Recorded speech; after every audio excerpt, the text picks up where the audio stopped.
Many big news going on strike, Georgia getting closer to Russia, Hamas Politburo leader Hania killed, technological global shutdown, and, of course, massive protests in Venezuela.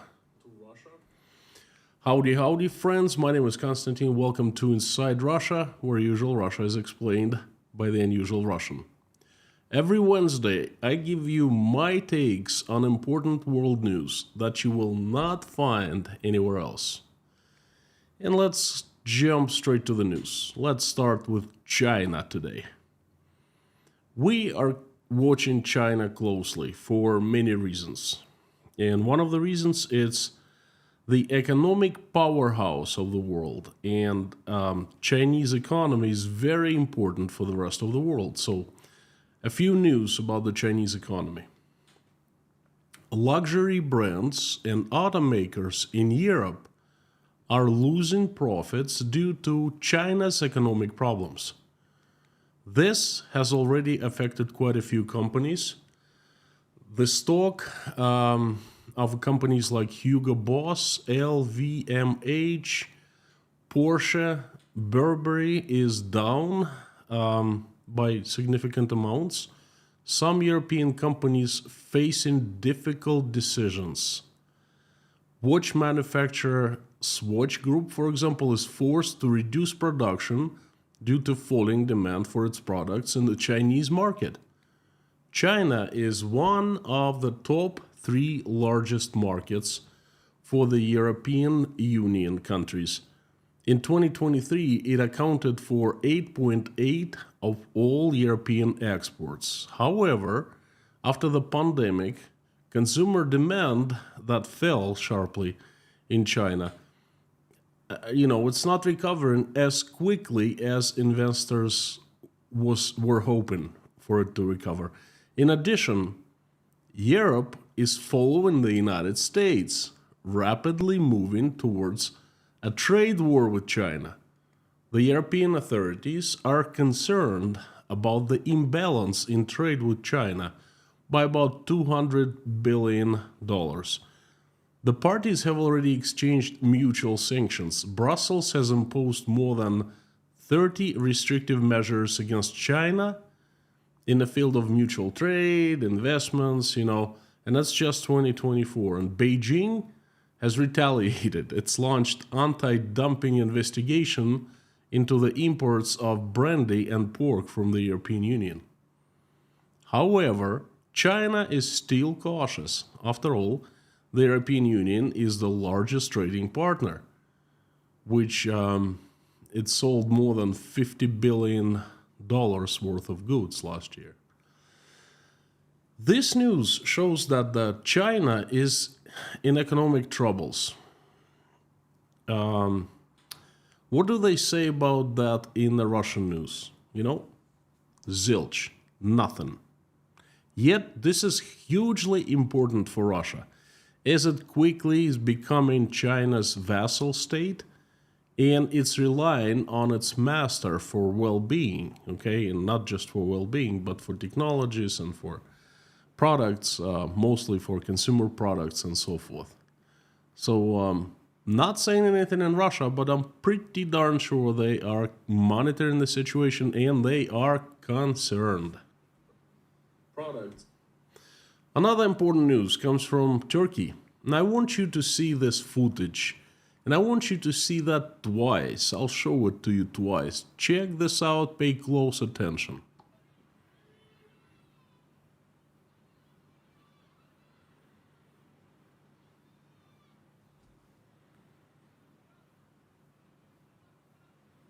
Turkey's President Recep Erdogan. See it again. Boom.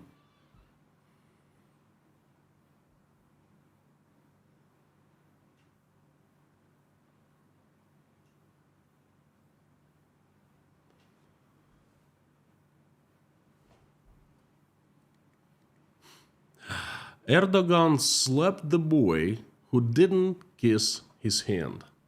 Kudos to the boy. The head of Turkey considered this disrespectful, and he had nothing better to do than just to slap boy's cheek to slap his face. Um, I wonder how easily power corrupts people.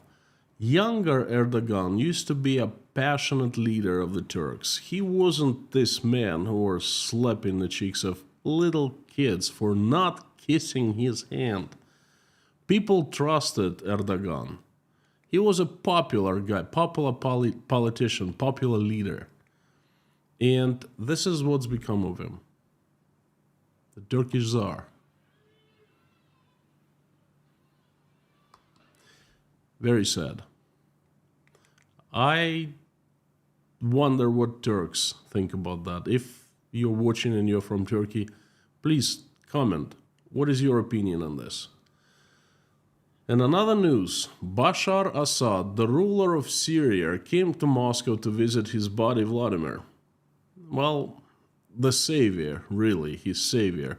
Because Putin did save Assad back in 2014. Assad was losing the civil war and Putin sent the Russian troops and established an air force base, an army base, and it's been there ever since. So Putin supported Bashar Assad with military ever since, for 10 years now. Check this out. فتبعا التطورات تميل إلى التصعيد وذلك أيضا يؤثر على سوريا الصديقة. Ну и что касается наших торгово-экономических связей, здесь вопросов очень много тоже. And so they go for on and on and on. I want you to see Putin's body language right in the beginning. К сожалению, она имеет тенденцию. Right here. Now, who's calling the shots? You can talk all you want, but your body language is kind of speaks volumes. I'm pretty sure there are a lot of people watching this who know a thing or two of body language. I mean, it's not as radical body language as Putin has with other leaders, where he leans towards them. But still, I don't think it says anything towards in Putin's favor. You know, Putin thinks that he is it everywhere in the world, but in reality, he is the czar with absolute power, that's true, only in Russia, protected by the Siloviki, those government agencies who are armed and have a right to use lethal force against Russian citizens. If he goes and speaks with somebody else, he's not it, he's not the czar. Well, another thing to notice here is Bashar Assad, it doesn't age. Look at this guy.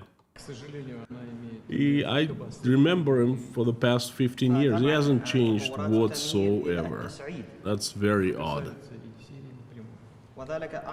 Now, why Bashar Assad is visiting Moscow now? Looking from his body language and looking from the messages, he's not asking anything, or at least not much. And there's not much to discuss with Syria. Russian air base, of course, is to stay there. And what else? Nothing. But that's something that Putin needs. He needs to show the world his importance. He needs to show that he's spoken to. People shake hands, his hand, and he's visited. You know what it's called in New York? Fagezi. Some news from Washington, D.C., and that news confused me, saddened me. Well, I would like you to check it out. As you know, Israel's Prime Minister, Netanyahu, visited the United States and spoke in front of the Congress. While he was doing that, that's what was happening outside Congress in the D.C., in Washington, D.C., and this is America. This is, this is not a Middle Eastern country. They're burning American flag. The guy looks Russian, by the way. Yeah, just don't ask me.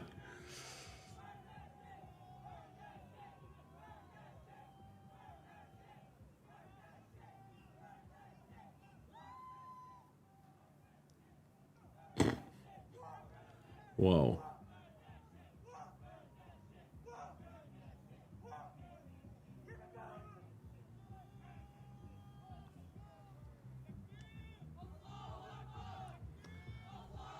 Wallahu Akbar. That's what they're screaming. Wallahu Akbar.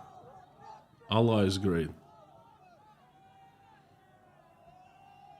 So while Netanyahu was speaking in front of the US Congress, that's what was happening. I won't talk of his speech. Instead, I just like to check this out.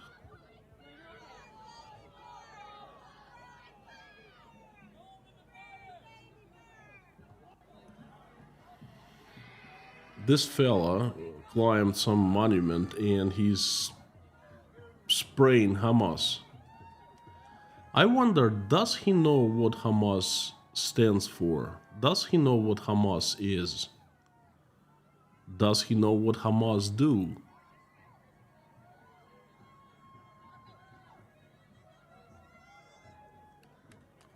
Again, this is in the very heart of America.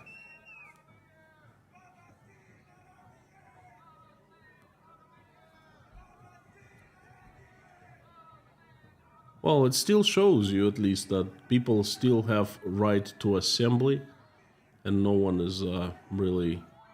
I can't believe they're not arresting him for this. He's just vandalized a national monument.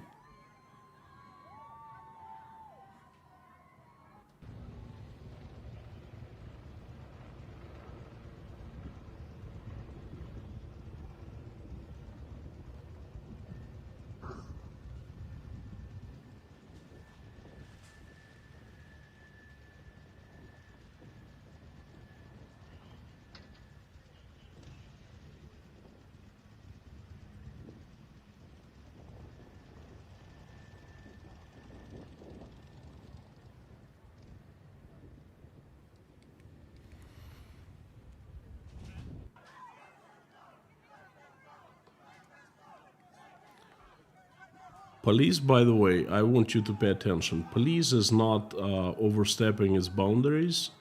At least I'm comparing it to what I've seen police does in Russia and in other countries.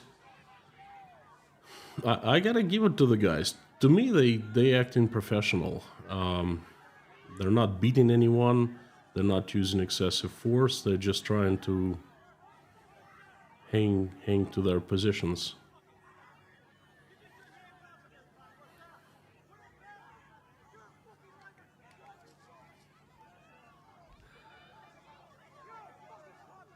You know, these people keep on chanting Wallahu Akbar, Wallahu Akbar. If you go here in Uzbekistan, you go around, Tashkent, its capital city, or villages or towns, you will not hear, this is a Muslim country, and you will not hear anyone chanting Allahu Akbar, because this is considered bad taste. It's considered a taboo to do that. If you pray in a mosque, you just don't go around and scream that on the streets. And then one more thing I wanted to tell you, that really amazes me. It really amazes me because so many people all over the world are trying to get into the United States of America, and they're trying to start new life there because it's the country of opportunities and everyone is equal. They're trying to get in there because of what you saw. Because people assembly and protest quite violently and quite offensively. Burning national flag and all of these things. And they're not treated like enemies of the state, like, for example, Russians would be treated in Russia for the same. I can't even imagine that happening in Russia, okay? Because so many people trying to get to the USA in so many ways, legally, illegally, but they're trying to make it there. So they become permanent residents and then become U.S. citizens, and they pray and they start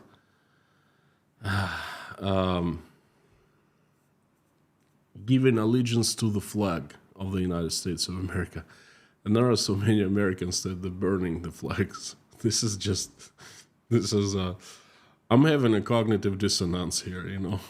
Because I'm seeing these people every morning who would love to get to the USA, who have lost their homes, and all they want is just the right to live someplace and wouldn't be kicked out and work and not to break law. And I'm gonna show these videos to them tomorrow. Anyway, let's jump to the next news, and it's from Ukraine. On July 24th, Ukrainian Foreign Minister Dmitry Kuleba held a meeting with the Chinese Foreign Minister Wang Yi. The Foreign Minister of Ukraine confirmed the country's readiness to negotiate with the Russian side. That's what Wang Yi said. He in turn confirmed the readiness to contribute to the settlement of the conflict between Russia and Ukraine. So basically, Chinese want to gain bigger role. They want to be mediators. The minister also said that China will continue to supply humanitarian aid to Ukraine. After the visit, the President Zelensky made a statement. China supports the territorial integrity and sovereignty of Ukraine and will not supply weapons to Russia. That's what was announced by the president. Russian propaganda has completely ignored that visit as if it didn't happen. And that's their most favorite tactics. If they find something unfavorable to them, they act as if nothing happened. China would like to get into that process of peace brokering for a few reasons. And one of the reasons, once the war is over, Ukraine will be a huge construction yard. It has a lot of money from international sources. It has support of pretty much the global community. And the Europeans and the Americans will be restoring Ukraine. And China is desperately trying to get into that game. It's not going to be allowed, but the Chinese emissaries are already, trying to look cracks to get into, if you know what I mean. I was approached twice already, and I was, the guys scouted me and said, do you know anything? Yes, I know a thing or two, but not going to tell them. So the next news is from Iran. The Director General of Iranian Railways announced that Iran's nationwide railway network is now connected to the railway networks of Russia and China. Okay, point taken. But I would like to add to that. Russia, with friends like that, you really don't need any enemies.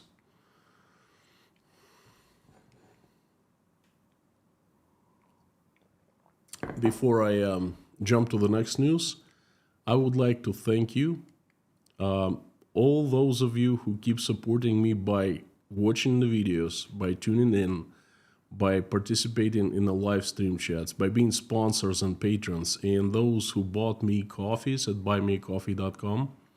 Your support shows that you value my work, and it's very inspirational and satisfying. You give me the reason, another reason, many reasons to move forward. Thank you so very much. The next news is from Japan. On Saturday, July 20th, one of the most active volcanoes in Japan, Sakurajima, woke up and threw huge clouds of ash into the sky. Volcanoes really amaze me. It is reported that Sakurajima is one of the most active and dangerous volcanoes in Japan. Its most powerful eruption occurred in 1914.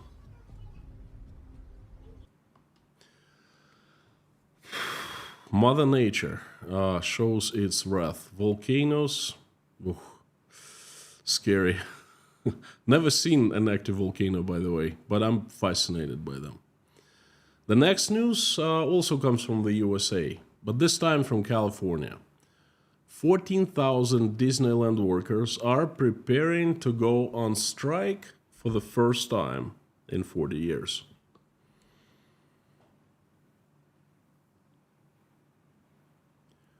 Now, this is something absolutely amazing. Labor union of Disneyland workers, that, workers like caretakers, amusement ride operators, vendors, who are unhappy with their salaries and working conditions, that part of the union, they get together, they organize, and they stage a huge strike. The union has been negotiating with the Disney since April, but they haven't come to any result. People often ask me, what's the difference between the USA and Russia? Well, look at this. This very picture, Disneyland, that is going to go on strike. This is the difference. In a very nutshell, this is it. In the USA, people, they can. In Russia, no, they can't. I have not heard of one union strike in 15 years. It's just in Putin's Russia, it's impossible. That's one of the differences between the USA and Russia. Lots of news come out, and I monitor news pretty much all the time. So before I jump to the next news, I would like to remind you that every single day I carefully select 9 news from Russia that I find important, that I find matter, and I make them available to patrons of Inside Russia, along with my commentaries and analysis. So if you want to receive daily updates of 9 important news, such as accidents, new laws, arrests, economic news, prices, you name it, everything you wanted to know about Russia, but we're always afraid to ask, please become patron of Inside Russia. I'm gonna put links down below, and you will get access to the news. The feedback I've had in the last few months is mostly very positive, so thank you. The next news comes from China. Again, China is also a big newsmaker. Well, check this out. No, they're not fist fighting, they're playing. The residents of the Chinese city of Zhubei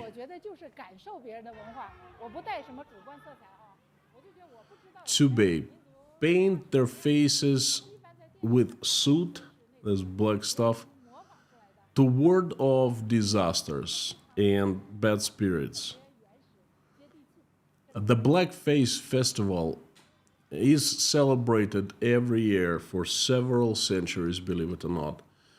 What an interesting tradition. In China, they take soot and they paint each other's faces black to ward off, demons, bad spirits, disasters. In Europe, they kind of do the same, but very differently.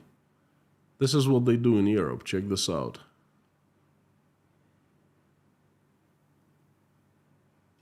The color paint festivals, and they happen all over. They even happened in Russia. Now, quite a different culture, you see. Okay, the next news comes from France. Oh, France. I love France. France is such a great place.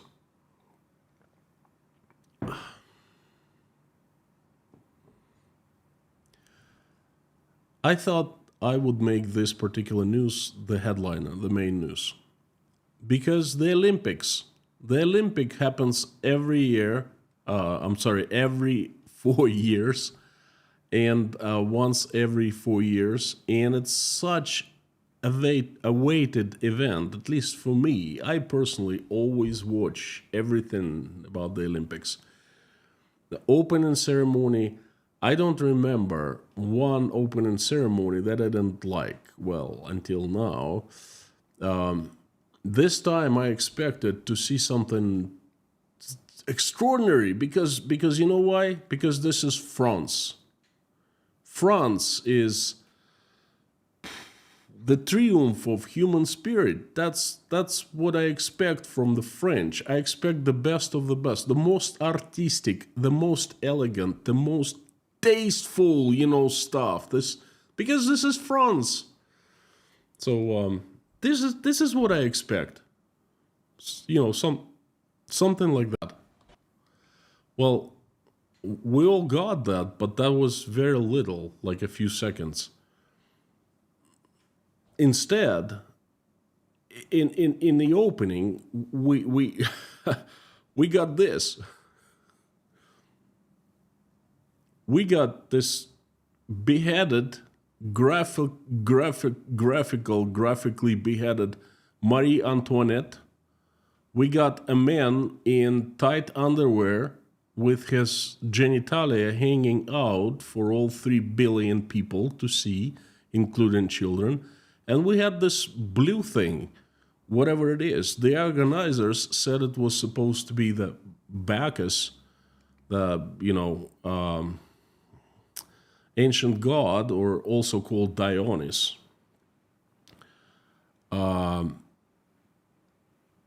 Dionysus or Bacchus, the god of winemaking, fun, drinking, orgies, debauchery, and, celebrating, having a good time. Party guy. Well, party god. And also, I didn't really understand why it was there, and also the faceless figure carrying the Olympic torch. I thought the Olympic torch was such a sacred thing, and, flaming, the putting on, igniting the big Olympic fire is, well, even if it really was Bacchus portrayed, I don't know what does the Olympics have to do with drinking and orgies. I'm sorry, perhaps I am old-fashioned, but I just don't understand. What do you think? What's your opinion? Let me know down below in the comments, please. I wanted to ask this one question when I was watching the opening ceremony. Did anyone check the script? Because this is what the scene of the opening reminded me. Check this out. The painting is called The Feast of Gods, and it's painted by an artist, Jan van Billiert. I think he's from the Netherlands, Flamandia. Don't quote me on that, but that's what I think.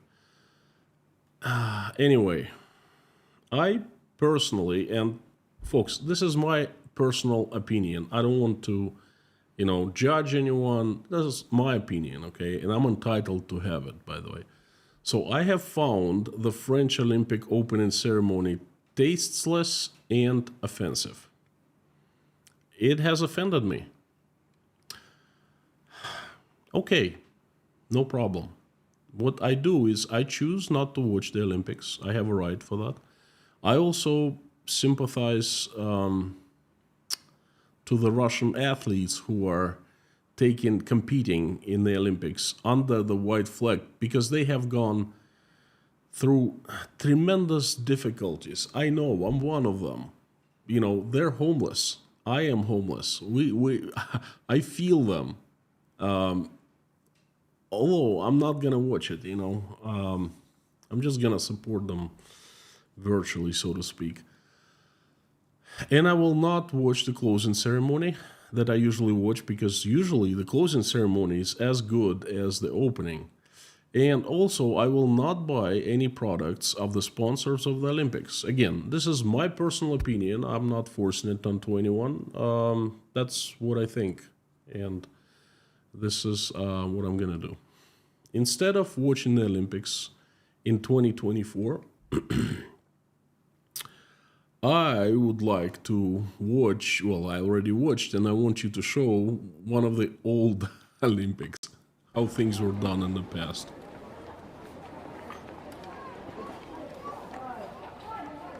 I could be wrong, but this is also 20. This is France also 2020, 1924.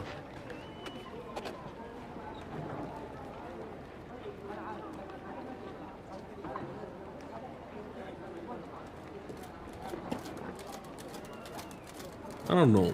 I don't know how about you, but I find this the spirit.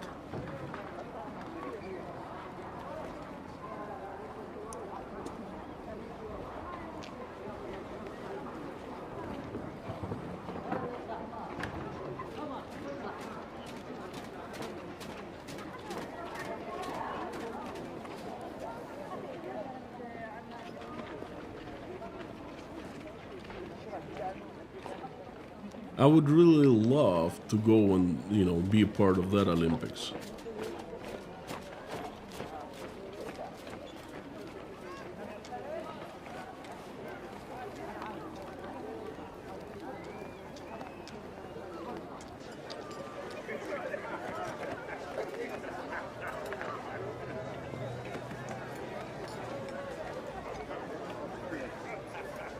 One Olympics I wouldn't want to be part of is Germany, Nazi Germany, but I don't think this is it. Okay. The next news comes from Georgia. Georgia, the country, not the state. That's actually sad news from the country.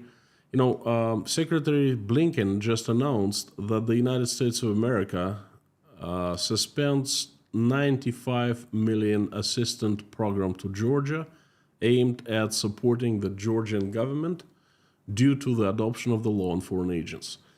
I've covered this law quite extensively in the previous streams. Just in a nutshell, Georgian parliament is following Russia's footsteps, and they adopted new law, the law on foreign agents. Now they are armed with a legislative procedure to silence those who are loud and uncomfortable for the government. So USA suspends financial aid, and it does it for a very good reason. Unfortunately, people of Georgia are losing. And I know there have been many protests and there are so many people against, but it seems like they just can't win. There are those who want to go back to the USSR. That puzzles me.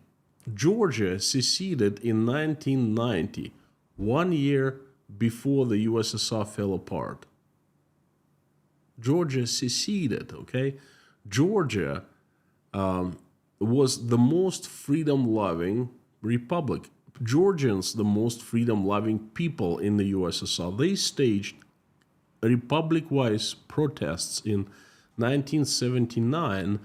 They were just threatening to secede from the USSR. That's the page of Russian Soviet history not told often, but I know.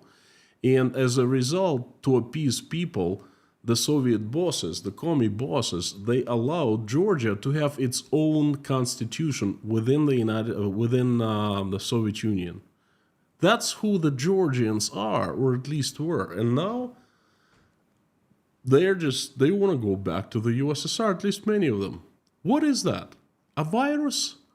90s were terrible in Georgia, and everyone in Georgia remembers that, and they finally recovered in 2000s. And now Georgia is on the way backwards.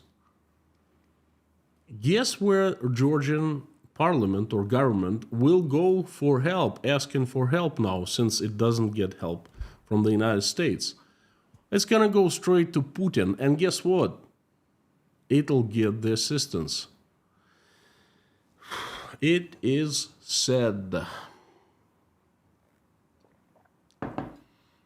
But the next news comes from Armenia, and then that's not sad. It's actually very interesting and promising. The European Union will start negotiations with Armenia on the introduction of visa-free travel.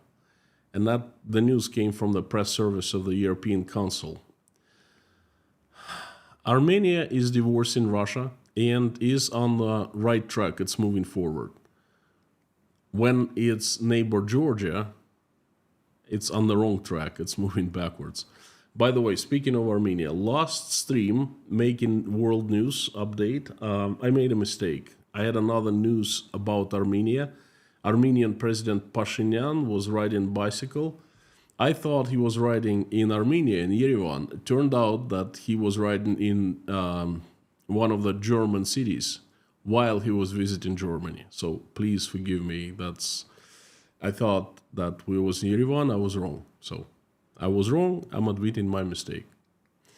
The next news comes from all over the world, really. It reminds us how fragile our world is. Has any one of you seen that blue screen of death? That's how it's called.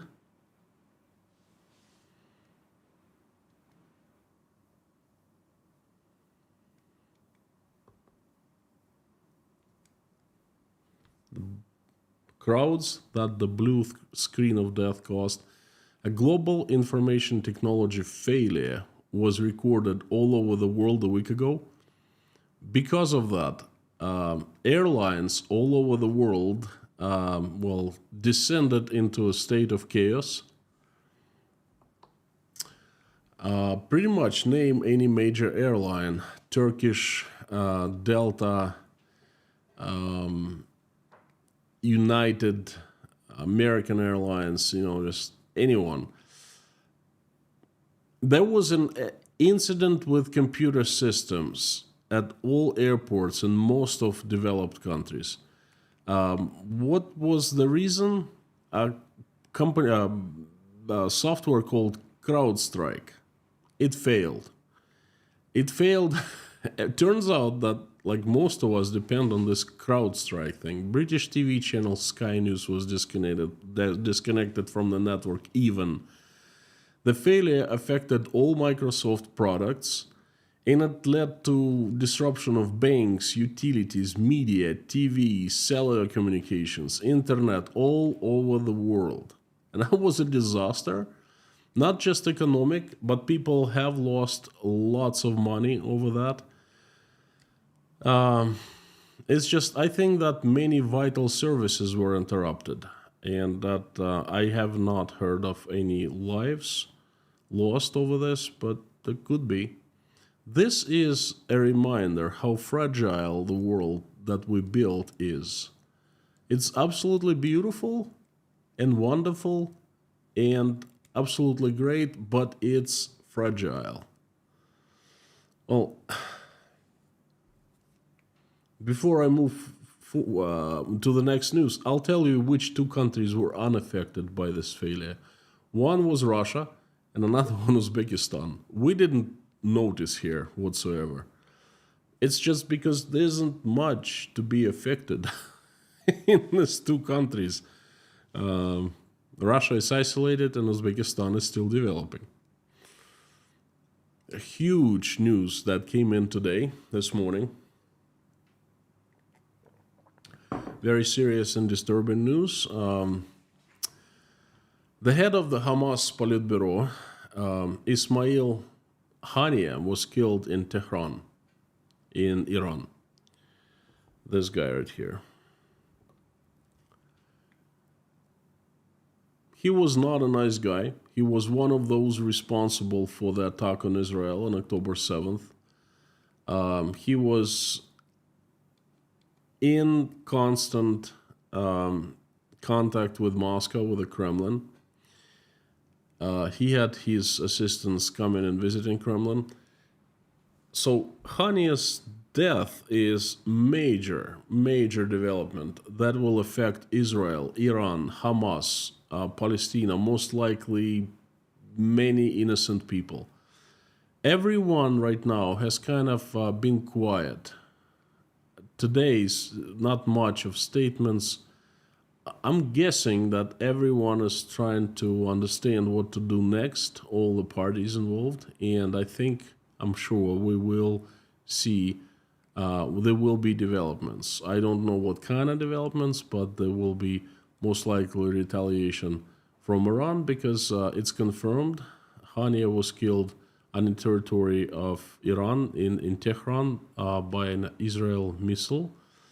So I'm think that there will be developments. So please keep on tuning in. I will be watching closely and I'll be reporting. I'll also be looking how Russian media is, portrays this. Now, we've come to the last news of the week. It's the most important news. Before I tell you this news, I would like to ask a favor. Please pick 3 news that you like the most and let me know what they are down below in the comments. I really need this to get feedback, to understand what you like better and what you like not so great. So please, I really need your comment about what you like the most. The last news of the week, and I've made it the most important news because it's, you'll find out now. It's coming from, it comes from Venezuela. Venezuela just held presidential election this past week, and here are the results. Straight out of Venezuelan news channel. Their official results of the elections. That's not just victory is painted Putin's definitively defeated friend Maduro, okay? It's what really kind of caught my eye is that this picture shows, and it's official, again, 109.2% of the votes were counted in total. 109.2. You can count yourself if you want. Doesn't remind you of anything? Well, I'm not surprised. I've been exposed to the Russian logic for the past 2.5 years daily. And that has hardened me. It has seasoned me, 109.2% doesn't scare me, doesn't surprise me. Trust me, I've seen worse. I'm experienced. But Venezuelans, they probably haven't. Let me tell you, Venezuela is in a sad state of affairs right now. It's absolutely beautiful country, and I want you to check it out.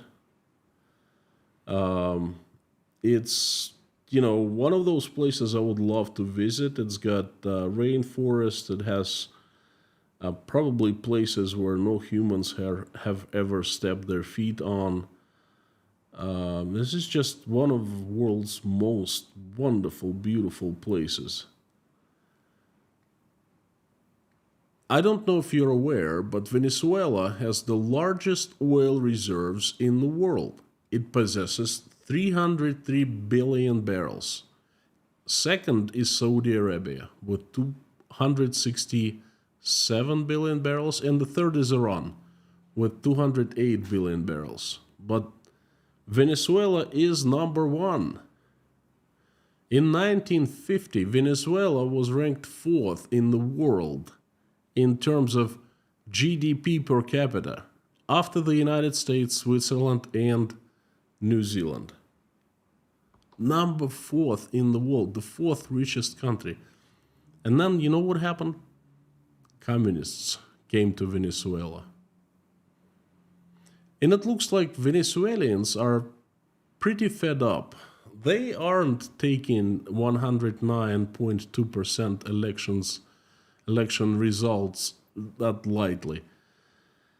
Elections result that lightly. That they can count. And let's see what's happening there for the past 2 days. That's what has been happening.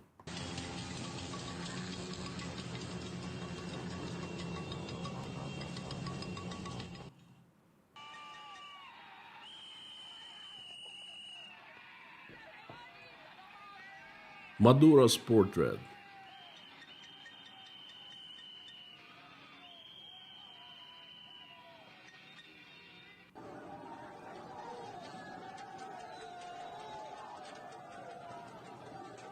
I think they took down a monument, a statue, and they're just trying to break it into pieces.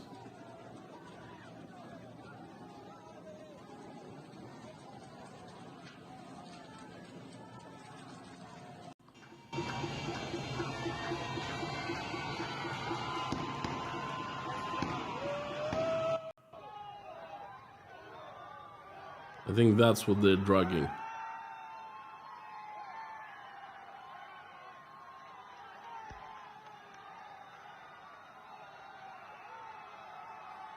Reminds me of monuments of Stalin, that they were everywhere in the USSR.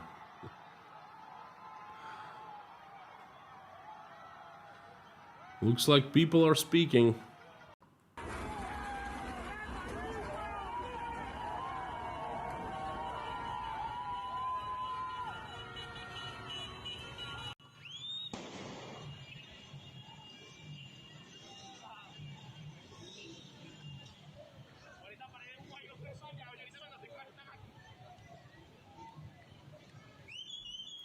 You know, I take it that people of Venezuela aren't taking 1.9, 100.9, no, 109.2% lightly. They are making themselves loud, okay?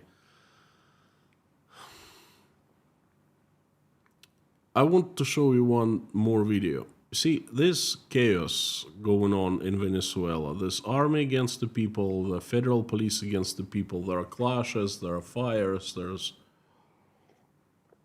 protesting and so forth. But for some odd reason, Maduro wants to fight Elon Musk.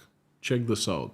Elon Musk, quien se mete conmigo se seca. Quien se mete con Venezuela se seca. Elon Musk. ¿Quieres pelea? Vamos a darle, Elon Musk. Estoy listo. Soy hijo de Bolívar y de Chávez. No te tengo miedo, Elon Musk. Vamos a darnos, pues. Let's go with it. Como decimos en Caracas, en los barrios. Si tú quieres, yo quiero, Elon Musk. Di dónde. You know, I doubt that Maduro has been to the neighborhoods of Caracas because it's a very dangerous place. I doubt he's been there for in a very long time. But his country is on fire, okay? People are rioting, literally. Everything is going to hell. And for some odd reason, instead of being out there, trying to control, trying to calm people down, trying to negotiate, debate with them, promise something, I don't know, calm everyone down, take situation under control, help those who are hurt. Instead of that, instead of being out there like a good leader should be, Maduro is calling to fight Elon Musk. I don't know. That's insane. Well, now, what will happen next? Will the dictator win or the people will win, the people of Venezuela? It's not clear at this point, as the riots are still happening and no one is winning. At least 11 people have been killed in the protests, according to non-government organization Foro Penal, and Venezuelan authorities say nearly 750 people have been arrested. That, I believe, probably even more. And I take it that Venezuelan police is just like Russian. It doesn't take prisoners, you know. It's not your U.S. park police that we saw earlier. That those boys, they mean business, you know. Meanwhile, an important opposition figure was allegedly kidnapped, according to his supporters, while the country's army, which has long backed Maduro, reaffirmed its support to the dictator. A few things here seem strange. First, that's the reaction of the international community. The last time that happened, a few years ago, the United States was, oh boy, angry, okay? It assembled opposition in Venezuela, of Venezuelan opposition in exile, and it got to a point when the USA almost clashed, the military of USA clashed with Venezuela, and I think Colombia was also backing Venezuela as well, the United States as well. But I remember outrage. I remember all media talking about it. Now, if you want to find something about riots in Venezuela, you will. But it's not gonna be anything major. Okay. This time, official reaction from the USA, it has shown a concern. It made a diplomatic statement saying the United States of America is concerned. And then the same goes to Europe. And this is odd.